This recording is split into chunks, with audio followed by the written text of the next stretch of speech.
Guru Busters!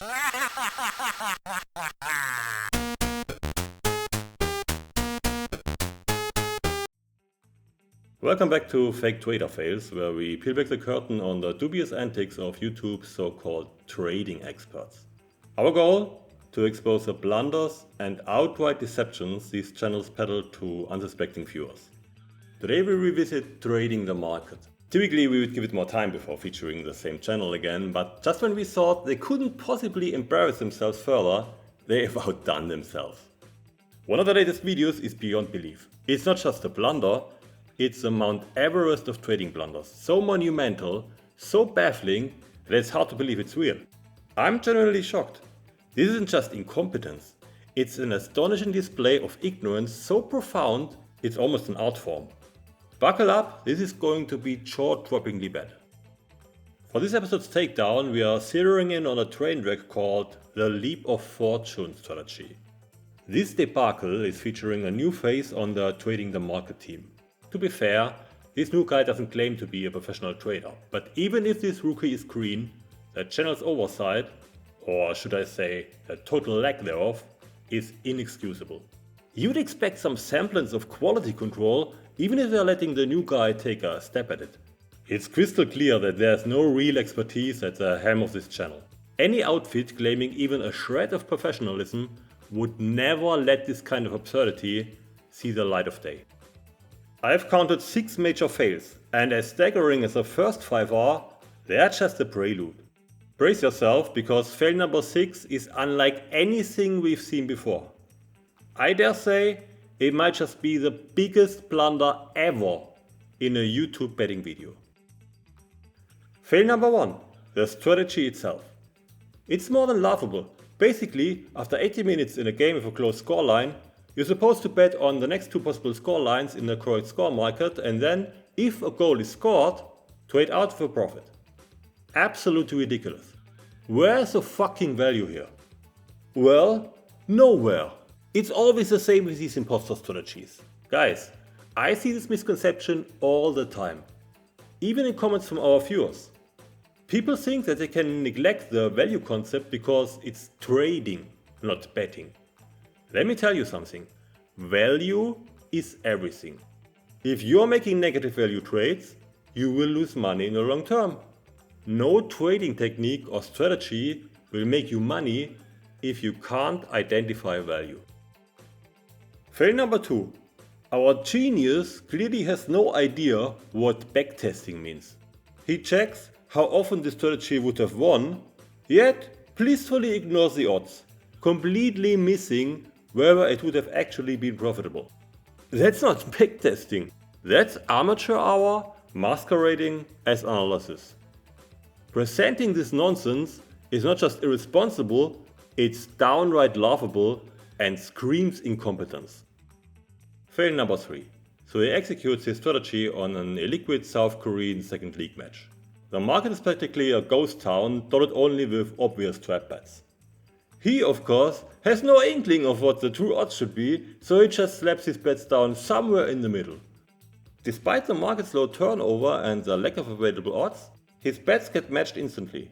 How is that even possible? He likely got cross-matched with our markets of the game, effectively handing Betfair a donation. Fail number 4. Here's where it goes from bad to pathetic. Actually, he still had £2 left unmatched, which is still a significant portion of his bet given his staking. I'm not making fun of his bet sizing, he doesn't claim to be a pro, so risking only small amounts is totally fine. By the way, the £2 are not shown in the market as the amount is too low. In a desperate scramble to get matched, he lowers the odds almost 4 minutes after his initial bet. Meanwhile, the true odds for 3-3 had obviously skyrocketed. This guy is not just fumbling in the dark, he's practically begging to give his money away. On to fail number 5. This is a hilarious double fail, but it's still not the biggest blunder yet to come. So he got lucky when the away team equalized to 3-3. Then he heads over to the match odds market, which again has huge gaps, and cluelessly slaps in a lay at 140 for the draw, hoping for another goal.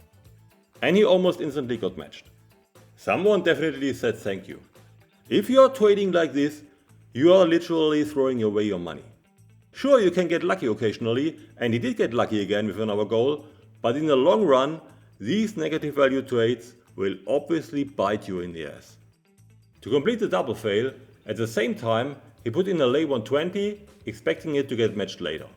Why is that a very bad idea? Because in the final minutes of a match, the odds will jump down after each dangerous situation, and he is just offering value with odds that are out of line then. Now the biggest fail ever. Fail number 6.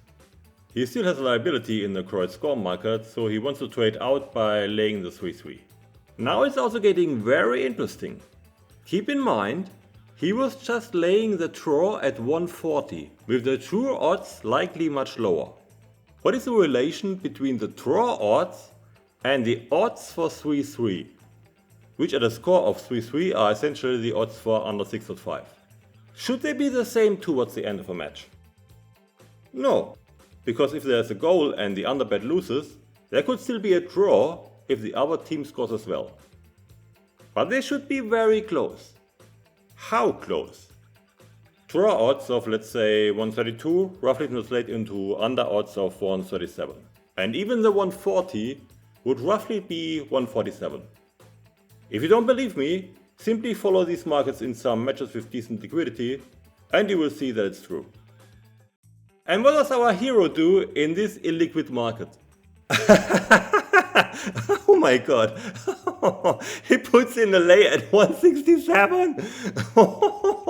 The biggest blunder ever in a YouTube betting video. I'm sorry buddy, but your dream of becoming a professional is doomed to fail.